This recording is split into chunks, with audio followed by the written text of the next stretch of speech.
دجال کے بارے میں بہت سارے حدیث ہیں، لیکن ایک حدیث میں ہمیں دجال کی ایگزیکٹ لوکیشن کے بارے میں بہت سارے ہنٹس دیے گئے ہیں، اور یہ حدیث ہم سب نے بار بار سنی ہوئی ہے کہ ایک دن بھری محفل میں رسول اللہ صلی اللہ علیہ وسلم کے پاس ایک عیسائی آیا اور اس نے اسلام قبول کر کے اپنا واقعہ سنا ہے کہ میں اور کچھ لوگ عرب سے مشرق کی طرف روانہ ہوئے، ہم ابھی راستے میں ہی تھے کہ اچانک سمندر کا موسم بدل گیا اور ہماری کشتی اپنے راستے سے بھٹک گئی۔ ایک مہینہ ادھر ادھر بھٹکنے کے بعد سمندر نے آخر کار ہماری کشتی کو ایک جزیرے کے پاس لا کھڑا کیا۔ بڑی کشتی ڈاک کر کے ہم چھوٹی کشتیوں کے ذریعے اس جزیرے پہ پہنچے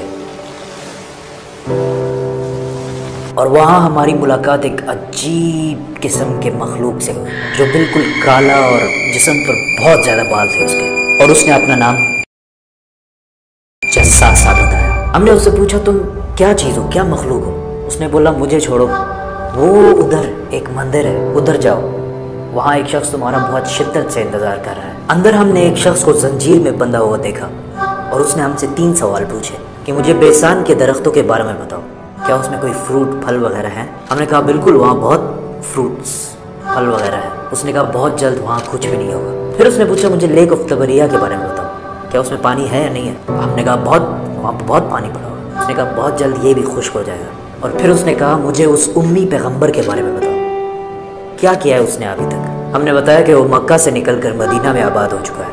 اس نے کہا کیا واقعی وہ یثرب مدینہ آ چکا ہے؟ یہ کہتے ہی اس نے کہا کہ اب میں بتاتا ہوں کہ میں کون ہوں، میں ہوں دجال، اور بہت جلد میں اپنی قید سے آزاد ہو جاؤں گا اور تمام علاقوں میں جاؤں گا سوائے مدینہ یعنی یثرب کے۔ رسول اللہ صلی اللہ علیہ وسلم نے تمام لوگوں کو مخاطب کر کے کہا اے لوگو، یہ ہے یثرب مدینہ۔ تمیم الداری جو کہہ رہا ہے مجھے اس میں سچائی نظر آ رہی ہے۔ یاد رکھو دجال شام کے سمندر میں ہے اور نہ یمن کے سمندر میں۔ اور اپنے ہاتھ سے مشرق کی طرف اشارہ کر کے کہا دجال مشرق میں ہے، دجال مشرق میں ہے، دجال مشرق میں ہے۔ اب سمپل سی بات ہے، ایز وی نو کہ مشرق کی طرف سفر کے بعد ان کی کشتی ایک جزیرے پہ رکی تھی۔ So let's just find out all the islands east of مدینہ۔ مدینہ کے ایسٹ میں there's the famous Arabian Sea، اور اس میں مینلی 4 جزیرے پائے جاتے ہیں: Lakshadweep island in India, Socotra island in Yemen, Masirah island in Oman, and Astola in Pakistan. حدیث میں کلیئرلی فرمایا گیا ہے کہ دجال یمن کے سمندر میں نہیں ہوگا، تو یہ 2 آئلینڈز تو نکل گئے۔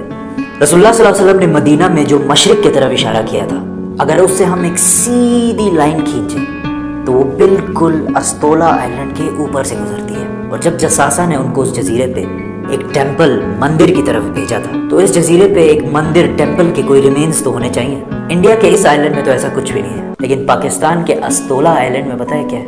مندر۔ لیکن یہ تو 1450 سال پرانی کہانی ہے، مندر تو ابھی 40-50 سال پہلے بنا ہوگا۔ 2000 سال پرانا مندر، اور مندر بھی کس کا؟ کالی ماتا، ہندوؤں کی سب سے خطرناک اور خوفناک گاڈس، دیوی، جو دکھنے میں بہت خوفناک اور جس کے جسم پر بھی بہت زیادہ بال ہیں۔ کچھ یاد آیا؟ جساسا۔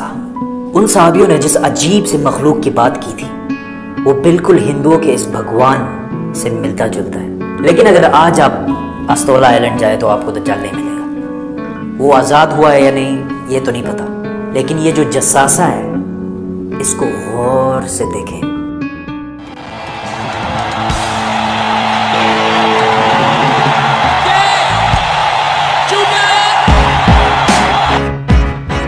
نائنٹین 1970 کے امریکن میوزک انڈسٹری کے سب سے بڑے بینڈز میں سے ایک بینڈ رولنگ سٹونز ہے۔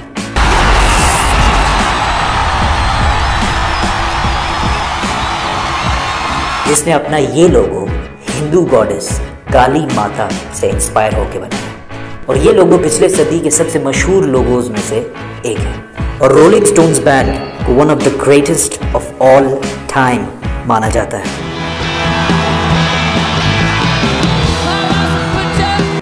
ون وے اور دی ادر، دجال کے جزیرے والے جساسا کا پوری دنیا کے میوزک انڈسٹری اور فلم انڈسٹری کو شیپ کرنے میں بہت بڑا ہاتھ ہے۔ Coincidence? maybe not. Thanks for watching our channel. Like, comment and subscribe our channel. Discover Islamic videos.